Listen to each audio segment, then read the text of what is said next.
Hello and welcome to Learn Masters. Our topic today is quantum computing, and our guest today is Dr. Mark Mattingly Scott. I'm Silvija Saras, and I'm going to introduce Mark in just a second. I'm going to say 2 words about the series itself. So, Mark, you are now a professor, but in a conversational set of interviews, lectures, 4 lectures at 30 minutes each, where the first one is going to be about the introduction to the subject of quantum computing. The second one is going to be your favorite examples in the topic of quantum computing. The third one will be the tools of the trade. If somebody is considering getting an early move in applying quantum computing, where would they go to start both learning but also doing? And the 4th lecture will be an attempt to do a workshop on, okay, so let's think, how could I apply this? About 30 minutes each, and very informal and chatty. So with that, welcome, Mark. Thank you, Silvija. Good to be here. So you and I have chatted about the subject before, and every time I try to understand quantum computing, and I have a background in theoretical computer science and maths, my brain gets fried, and you are the only man who managed to get me at least closer to the subject. So I thought I'd like to share this with the listeners of Learn. Okay. So thank you so much. Well, if it's any consolation, my brains are seemingly in a state of permanent deep frying. I can hear the fat sizzling in the background. So you're not alone. No, it's a consolation to hear that, Mark. So, Mark, tell us briefly about yourself. Who are you, and why do you care about quantum computing? So, I'm a British guy. The name is Scottish. Well, there's some Scot in there, but I was born in England, so I better say I'm British, otherwise somebody will get offended. I live in Germany, in Heidelberg. And I've been living here for 32 years. I moved over in 1989 from a job in electronics research in London. I'd done my PhD in Durham, in northeast England. I'd been working in electronics research in London, and I basically got an offer. I got asked to come over to Germany to work for IBM as and I call it a midwife to the World Wide Web. So the World Wide Web had just been thought of, so highly scalable hypertext systems, and IBM was interested in this and how to make this work with their products and their platforms, and recruited me and a bunch of other people, and we were the midwives to the web at IBM. 32 years at IBM, or just short of 32 years at IBM, basically always working on innovative technologies, developing innovative technologies. I left IBM on the 30th of August. This year? So, yes, exactly. As this recording happens 13 days ago or 14 days ago. And I'm now what in German is called Geschäftsführer, so managing director of a company called Quantum Brilliance, their German subsidiary, and a general manager of the Australian mother organization for Europe, Middle East, and Africa. And Quantum Brilliance sounds like is focusing on quantum computing. It is, and there's a giveaway in the name. So we're, I think we're the only, more or less the only company using or implementing qubits, things called qubits, which work at room temperature, using diamonds, hence the word brilliance. So everybody loves diamonds. We're using them to make quantum computers. So at least we've started with images that people can start having in their minds, probably completely wrong images. So you'll have to tell us about the size of these diamonds and the role of these diamonds. But before that, can you just open the word qubit for us? What is a qubit? Yes, I can, or I can try. And I'll try not to fry my own brain So quantum computing is something truly new, and this is from the mouth of somebody who's been saying this is truly new for to lots of things over the last 30 years. But this time, that statement is grounded in fundamental physics. So we're now able to use a principle of fundamental physics, which was basically exposed about 110, 120 years ago. So up to that point, physics everything had been ticking along nicely, and everything was consistent. And then things happened which led to some contradictions, and was, among others, it was Albert Einstein who came up with an explanation for why this was what might be happening, which then led to the development of a field of physics called quantum mechanics or quantum physics. Out of that, actually starting from the early 1960s, from the year of my birth, 1961, through to the early 1980s, a series of developments where the possibility of using small quantum mechanical systems to perform computations became a dream, and then a possibility, and then reality. So what you're saying, Mark, is that we are approaching a position where quantum computing might become a practical reality. I think we're actually there. So it's we have these things called qubits, and a qubit is basically, it's the simplest quantum mechanical system you can imagine. There are a number of ways to actually do that in the practice. What it comes down to is you're either using the so-called magnetic or electromagnetic spin of an electron. Electrons, when they circulate around the nucleus, they either rotate in one direction or in the other direction.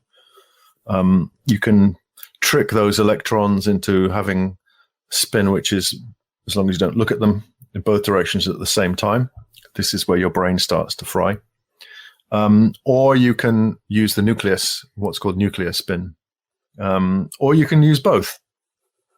But you basically make these things spin, or you exploit this uncertainty or Exactly.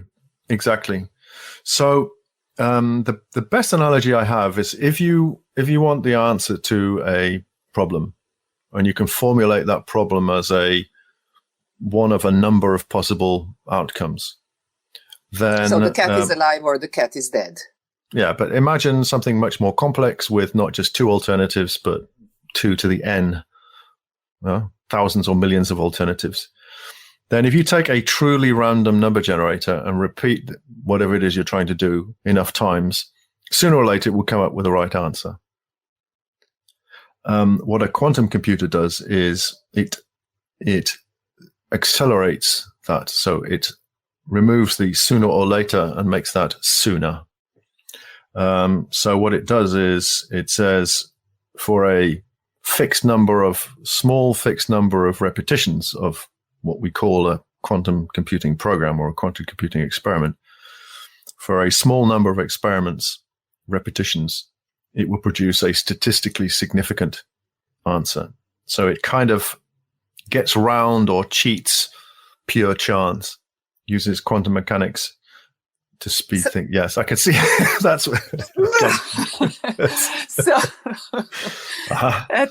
to a person who's studying algorithms and complexity theory is my kind of thing, where I was trying to solve this q to the power of n problem by thinking about very smart algorithms. You're actually making me completely irrelevant, because you're saying, don't worry about that. We'll just have a computer that can calculate all those possibilities at once. And we don't have to worry about computational time anymore. Yes. So you remember non-deterministic Turing machines from your computational theoretical computer science? I do. Science? Maybe you can teach our audience a little bit of the basics of computer science as well. Well, here's you correct me if I mess this up. So basically, a guy called Alan Turing, who was a a genius. Worked for the British coding or the Department of Funny Works in the war, decoding or helping to decode the German cipher. Came up with this idea. It's a very theoretical idea of what's called a Turing machine, which is a kind of abstract finite state machine. And he determined that there were computations you can compute on this abstract Turing machine. Essentially, what it looks like. It's an abstract model of a computer. Yes and no. He was actually linking it to a physical piece of hardware. So the idea was you have a tape with symbols on the tape. You have a read head which looks at the symbol, and then based on what it sees, it can move the tape forward or backwards, and it can rewrite the symbol. And he proved that there's a very large class of problems which you can solve with this Turing machine. These are Turing computable problems. And he proved that the class of problems that could be solved in what's called polynomial time. So a time proportional to the size of the problem. The whole field of computational complexity theory really took off at the same time as the birth of qubits, so the early 60s, when it became clear that there were other kinds of problems which you could use a Turing machine for to help you with. In particular, class of problems where you could use what's called a non-deterministic Turing machine. And that's one where you basically randomize it and repeat and rinse many, many times. But at each decision point, you add a random factor. It doesn't really get you anything because you have to repeat. You have to repeat that particular program a number of times, which is combinatorial, basically, proportional to 2 to the power size of the problem. Then quantum qubits came along, quantum computers came along, and we can basically remove that particular constraint. We can find a solution to problems in a similar way to a non-deterministic Turing machine, but much faster. And how does that work? This is terribly sad for me. No, wait. We're not there yet. But so you can now solve many of the problems that we thought were either unsolvable in any kind of human time, which is the basis of things like, let's say, cryptography, where, you create these security solutions that require computers to compute so much that you couldn't, you have to know the mechanisms, otherwise you can't. And now you can break that with the quantum computing. So there are so many problems, also things that the artificial intelligence does, or, things like materials technology, protein folding, health stuff, other stuff that we will talk about later, which suddenly moves from not just the realm of science fiction, but basically the realm of magic into practicality. I mean, yeah, it's very strange why that particular, randomness, finding patterns within true randomness, and that quantum mechanics and qubits give you that. Do I have an explanation as to why? Does anybody have an explanation as to why? There are many, many interpretations about why. So the many universes argument, quantum determinism. I think if you take 11 physicists, then you'll get 12 explanations. Probably the most promising for your listeners is something called quantum Darwinism, which is probably the only explanation which leads to experiments that can actually be performed, and you can look at results and check whether it's false or not.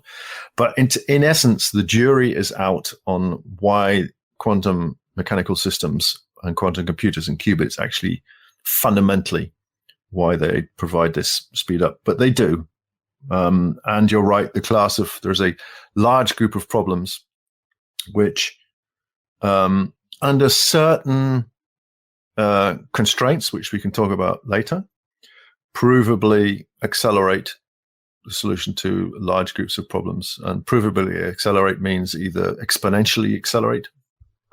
That's where it gets really interesting, where, fundamental principles of how society and commerce work change. And then there's another group of problems where you get at least quadratic speed up, and that alone is huge. And we can talk about that. But essentially, go on. No, I just think that this is where I think I would say that 99.99% of the population, or probably a much larger percentage actually of 100, hasn't come to the point where they've started considering this, because they have more than enough just grappling with AI. And this will move that needle to a completely new level. So I'm again trying to just simplify it. And I want to go back to Moore's law and chips. Mm-hmm. And I'm trying to find a way to understand this a little bit more tangibly. It's really difficult to think about this whole Schrödinger cat problem, and is it alive? Is it dead? We don't know until we open the box, etc. If we think about chips, computer chips, and Gordon Moore, and say 1970, and he notices that these 4 generations of chips seem to be doubling in their efficiency per square centimeter or dollar used to make them every 1.5 years. And then he prescribes this for another 10 years. People laugh at him. He still sticks to his plan. He creates Intel, I think. And I think it was initially he was from Fairchild, but yeah. Fairchild, Intel. And later, Fairchild. And then people have been kind of expecting this Moore's law to eventually dry out, and they keep saying, well, you can't do much more. So what I want you to help me understand is the evolution of these chips. So I'm thinking, we start with the big mainframes, and then some years later we figured out how to make these new kinds of chips that were very well suited to desktop computers. And then a whole new revolution follows on back of that. Then we figure out how to make these new chips that are suitable for mobile phones, and a whole new revolution follows on the back of that. Then we figure out how to use these Nvidia chips that are very good for graphics, very parallel, also good for AI. A new revolution follows on top of that. And now with this, you seem to be, moving the limits again. So this is a new revolution based on these qubits that you're creating. Well, it's not just moving the limits. It's fundamentally changing what the word limit means. So just to draw back the analogy with Gordon Moore, under the assumption that you're building 2-dimensional structures, so on the surface of silicon, then Gordon Moore noticed that the size of what's called the die is the actual, you have a wafer of silicon and you make multiple dies. He realized that the size of the wafers and the size of the dies was increasing constantly. The other factor is what's called the feature size, so the working part of a transistor, which is dependent on processes, which is dependent on things like lithography, precision manufacturing, mechanical precision. He noticed that those feature size were also getting smaller linearly. If you combine those two effects, that leads to a doubling in the number of transistors per unit area. That's Moore's law. When you project that forward from the 1960s, late 1960s, up to today, what has happened in the interim is that you very rapidly reach a point where the communication overhead between different parts of a chip dominates the performance. That's led to particular architectures, computer architectures. So you mentioned, for example, the Nvidia chips, so GPUs, graphic processing units. These are basically large pipelined matrix linear algebra machines. They're very efficient at performing linear algebra on matrices. The whole architecture is optimized for that. They're not much good at doing other things. We now have neuromorphic chips where you simulate neurons on chips. There are other things you can optimize for in the physical architecture on a chip. This is all still 2-dimensional. There was some work done on making it 3-dimensional, and there's potential there for some building layers. And the very latest processor chips and memory chips are kind of 2.5 dimensional. Okay, now taking all that, you get these scaling factors. The fundamental limit, though, remains an atom. You can't make a chip where the gate is smaller than an atom. Actually, you can't make a chip where the gate is smaller than at least a handful of atoms. Because then, what are you actually switching? Yeah, it's just, what are you switching? Yeah. And with the current state of the art in processor architectures at the feature sizes we're talking about, few nanometers, those transistors are statistical anyway. They are, they have errors. They aren't precise. And you have to compensate for that in the architecture as well. So there's lots of error correcting, ECC, memories, all this sort of stuff. Along comes quantum computing. And quantum computing says, with a single qubit, I can represent not just one of two states, but I can represent all possible combinations of 1 and 2 states, as long as I don't look at it. With 2 qubits, I can represent 4 states, and with 3 qubits, 8. So the number of potential states you can represent at the same time is exponential. That means when you get to a couple of hundred qubits, you've got more potential states than there are atoms in the entire Earth. It very rapidly gets to unimaginable numbers.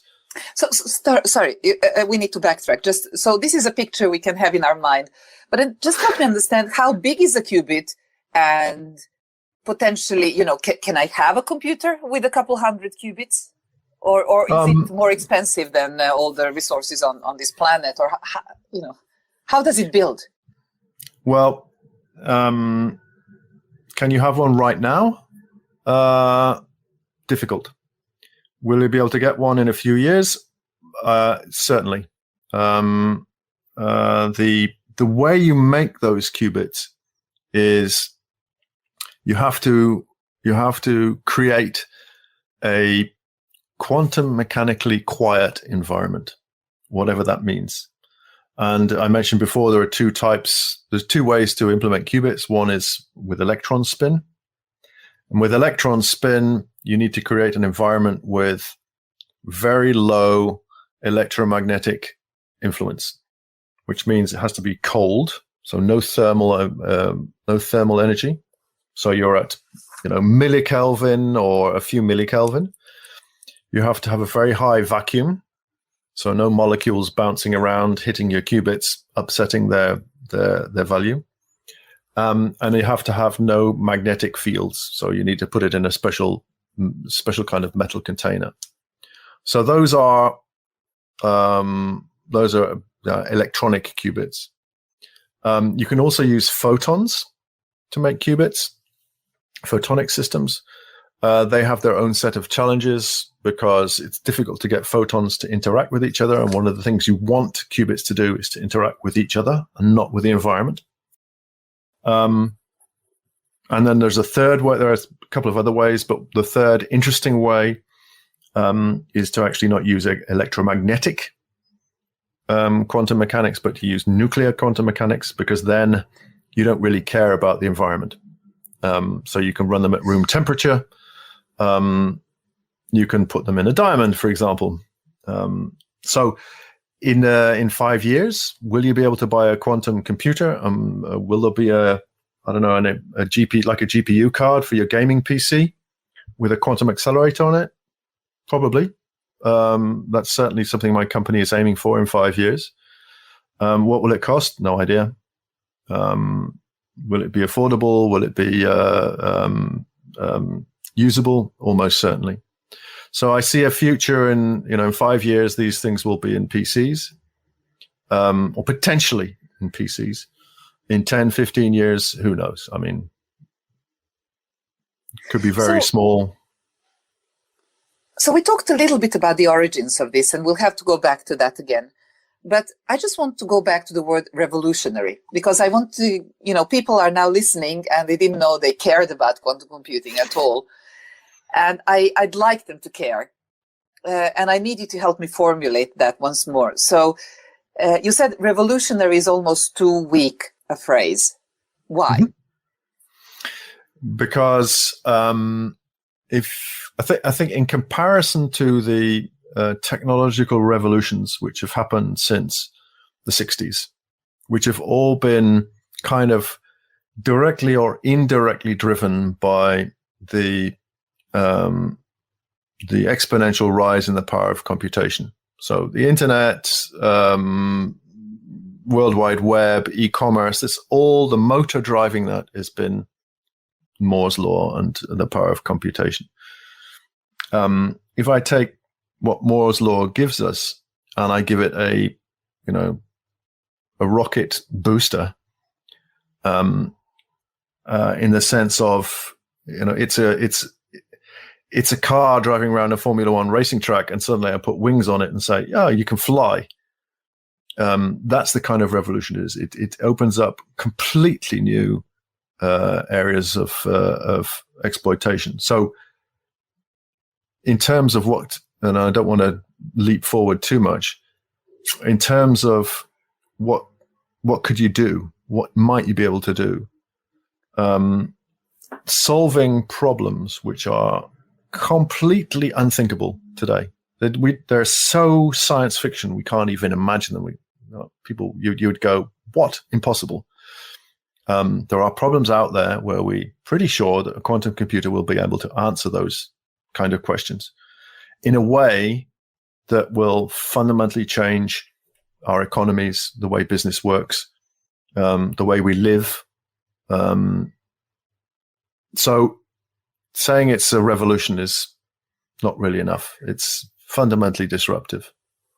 So, two things I want to try to underline here. One is that in a world that's running already on computing power, where everything is controlled by data and computing, getting this evolutionary leapfrog computing animal will be a game changer for those who know how to use it.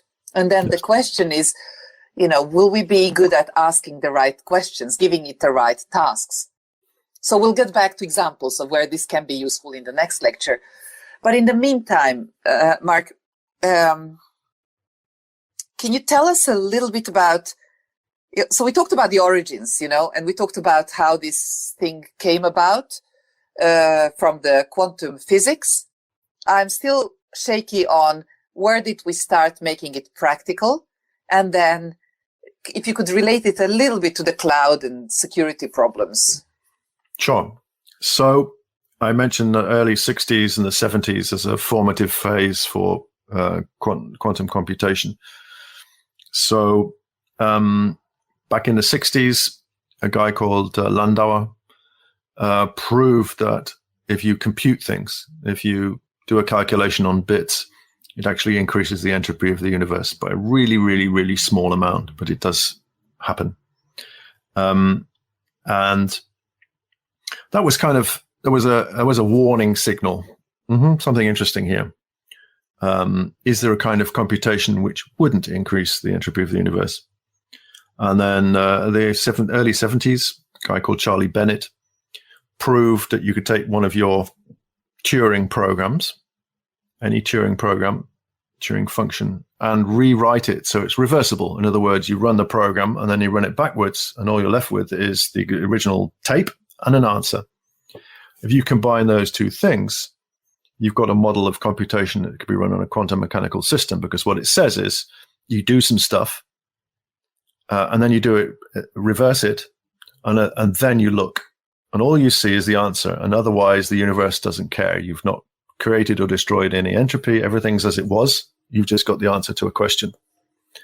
Then in 1983, I can't remember the exact date, there was a conference on the physics of computation. And among others, Richard Feynman, who the physicists will know his name immediately, the father of quantum electrodynamics, more or less, he said, we could actually use this to compute problems in physics which are hard. Hard means forget it. We can't do it. We can't do anything useful. And in particular, the problem he identified, which would be efficiently computable using such qubits, such quantum mechanical computers, was simulating what's called entanglement, which is where two quantum mechanical systems become entangled, or verschränkt in German. And he showed that is a problem which is horrendous to compute on a classical computer, still is, but is actually quite easy to compute on a quantum computer. And with that, he kind of, the gate was up and the horses are running to see, oh, wait a minute, what else could we do?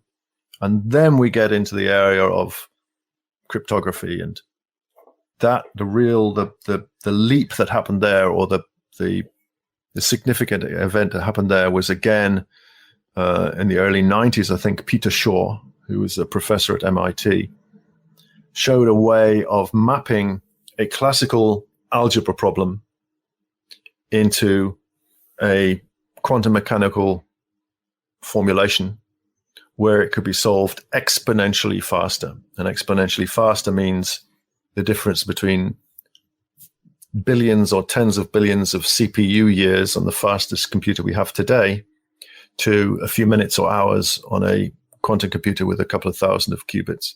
That's a huge difference. And Shaw's algorithm, as it's called, is one of the reasons that the National Institute of Science and Technology is reformulating all the key distribution protocols. They're almost finished with that. And it's why a lot of people want to talk about the impact of quantum computing on security. It's Shaw's algorithm. And in many ways, we'll get back to the topic of security in our next lecture. But in a way, if I'm trying to simplify again, what you're saying is, and we haven't ever mentioned Claude Shannon or information theory in this series. And then maybe we have to set up a next one with that and Gödel. But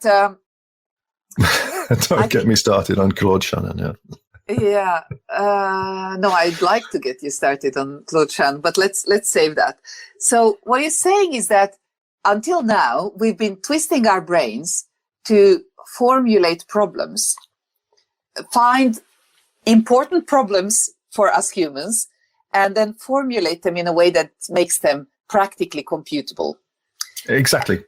And now Perfectly, we can redefine the way that we view, our computing powers in actually just throwing all these real problems at the computer and being able to actually come up with solutions. So there's a